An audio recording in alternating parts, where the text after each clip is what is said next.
Zvinhu hazvina kumira mushe kunyika yekwedu yeZimbabwe. Hama dzadiwa, ndadzoka zvekare nema-updates manyama andinogara ndakakubatirai pachannel yenyu. Nhasi pane nyaya iripo panapa yakaitika navaDonald Trump kuAmerica. Iyi nyaya inosiririsa, inorwadza. So nhasi nyaya dziri kuramba dzichibuda, information iri kuramba ichibuda panzvimbo. Zvauda tinyatsoteeresa tikadzika musahana. Nyaya iri panapa yakamira yakadai so. Donald Trump akawithdraw zvake zveWorld Health Organization zvekuti vaisponsor, America yaisponsor nyika dzakasiyana siyana zveutano, mapiritsi echinchi yakasiyana siyana. Now nyaya iri panapa yamira yakadai so.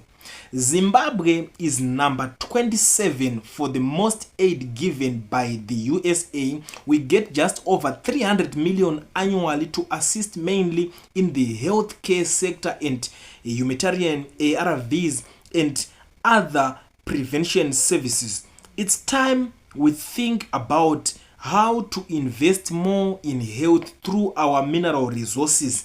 Ndo nyaya yapo iko zvinezvi. Uyu ndimwe MP ari kubudisa tutura kuti Zimbabwe yaitopiwa about 300 million annually pagore rega rega. 300 million ndo yaibuda kuti vabatsirike kuti vachisa zvekuti maARV chinji zvese zvinenge zvichimwiwa. A lot of people havasi zvinhu zvekuti vari kuchira havasati vakuzvitora serious because nyaya idzi I understand. Pese patinotaura nyaya idzi vanhu havaone kuaffectika pazvinhu, vanozoona zvatozunzi zvaakuitika. Same applies nenyaya ye2030. Tikasvitaura takati muchachema zvenyu mukusiya chabangu achidai so izvi mukati mimi munongotaura zvinyaya munenge muchingoda kungotaura tunyaya. Look where we are right now. Zvinhu zvese hazvisina kana order muZimbabwe iko zvinezvi because of one person. Iko zvinezvi vanhu vakutozi zvakadai zvekutambura tichatotaura kuti vanhu vangano vari kupiwa nguva yakaoma. So iyo imwe problem yagadzirwe pamaARV pakutoda plan B, vanhu vane TB pakuda plan B. Zimbabwe pakupuwa izvi yaipuwa 300 million annually, yanga iri panamba 27 panyika dzaipiwa neAmerica, but pakabva pangopinda Donald Trump. Zvimwe zvacho takazvitaura tikati muchapemberera ng'anga ichabata mai huroi. Ndo zvimwe zvataitaura kazvezve vanhu vachiti imimi tikuda Kamala chinchichichi, vamwe vachiti Trump ye ngadzoke. A lot of people were supporting Trump. Ndo Trump wacho iyeyo. And papa chiri kurwadza vanhu vakawanda. Muchachifila zvenyu, muchachifila. Tell me what you think in the comment section, because inini munozongonditi pamwe ndiri munhu ane loud kandonzi unonyautaurisa iwo. A lot of people ndogara vachindiudza izvozvo. But tell me what you think papa kuti munoona sei iyo iyi. Right. Zvonzisa tsitsi. Nematambisira munoita maresources enyika aya.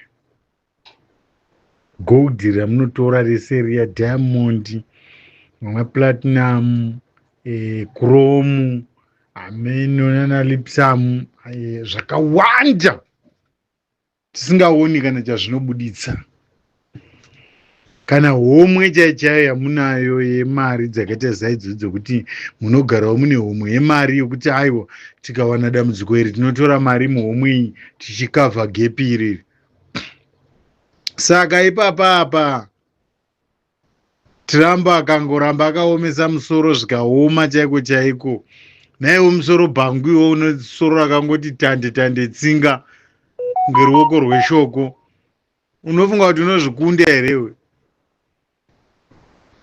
Chaunokunda chaicho nayo wine iyoyo iwoga kandi unogosara uchirarama iwo nekuti uone mari. Kuvarombo vanawana kupi mapiritsi? Ko imi vana musoro bhangu munoti 2030 muneshedzera 2030 yamakurwara muri muZimbabwe nekuti vazhinji vedu ipapa tinorwara. Tinowana kupi mapiritsi?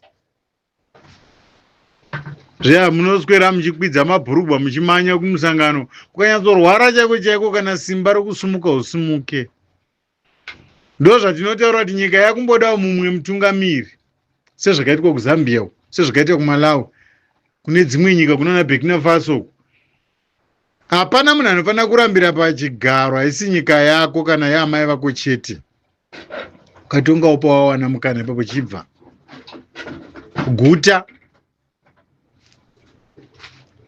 kuguta kwakangonaka.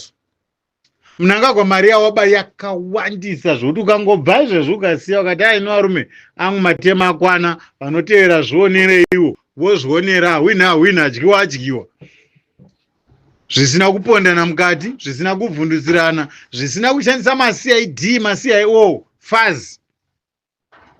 Pamwe totokuziva kuti mamuriko kufazi asi hatidi kutaura nemazita enyu. Patotokuziva kuti iwe nhinguri mucid asi waita nezvefazi asi hatidi kutaura nezvazvo. Asi tasvika nguva yatinozvitaura chete. Pamwe muchatama misha yenyu. Mubvunzo nakasuku here nana Jonathan mwe kuti vari kupi. Mubvunzo namatanga kanhasi achiriko kubasa. Vana chihuri vaisalutwa nemimvuri vachiri kusalutwa here. Munofa. Handiya zvino matogadzira mabhege. Inauguration yaDonald Trump ndege yanga yatowana vanhu 250 izvezvi. Vokungoinda achite inauguration yaTrump chete. Ino makanyadziswa. Majaira urya zvavapupi nokureba. Zvinonzwisa tsitsi zvamunoita mubambo imi.